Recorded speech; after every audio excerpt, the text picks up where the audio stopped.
À une cinquantaine de kilomètres au nord d'Abidjan, des haut-parleurs martèlent sans cesse le même message qui peut s'avérer vital pour les 10 000 habitants de la commune. Le coronavirus est une maladie très dangereuse. Il faut respecter scrupuleusement ce qui a été dit par le ministère de la Santé. Pas plus de 50 personnes en regroupement. Je vous conseille même de faire moins. Ensuite, respecter la distance minimum de 1 mètre qu'il y a entre deux personnes qui parlent.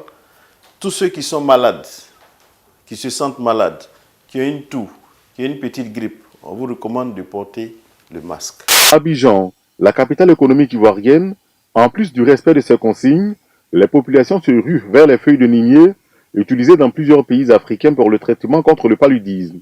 Pour les utilisateurs de ces feuilles prisées depuis la confirmation des premiers cas de coronavirus en Côte d'Ivoire, le nimier a pratiquement les mêmes vertus que la chloroquine. La Cour d'appel de Bouaké vient d'ordonner la mise en liberté provisoire de Jacques Mangwa après le report du jugement d'appel fixé au 28 avril 2020. Le PDCI RDA se félicite de le voir libre, lui apporte une nouvelle fois tout son soutien et lui souhaite un bon retour en famille.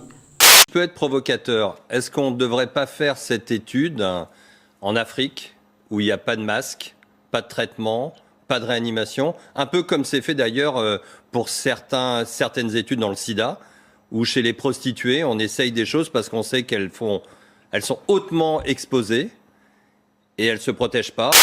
Mais lorsqu'on met un gant, on ne se lave plus les mains. Or, il faut se laver les mains. Les gants vont transporter le virus partout. Donc, c'est très déconseillé de porter un gant. Vous voyez qu'il y a une certaine inconséquence dans l'application des règles. Sinon, a priori, les règles sont bonnes. Parce qu'un gouvernement sérieux doit pouvoir éditer des règles pour ne pas que les populations soient contaminées. Nous n'avons pas d'eau, mais il faut se laver les mains. Ici, quand vous êtes arrivé, vous n'avez pas constaté ce petit robinet qui devait vous permettre de vous laver les mains. Ça veut dire que nous n'avons pas d'eau. Et ça, nous le crions vraiment. Pas d'eau et la crainte chaque jour un peu plus de manquer de nourriture. Mais en attendant, le message semble passer. Le président Bédié, en tant qu'ancien chef d'État, effectivement avait perçu la nécessité de cette union. Le président de la République de Côte d'Ivoire avait appelé à cette union. Mais sur le terrain, qu'est-ce qu'on constate? Cette union a été sabordée parce que chacun joue solo.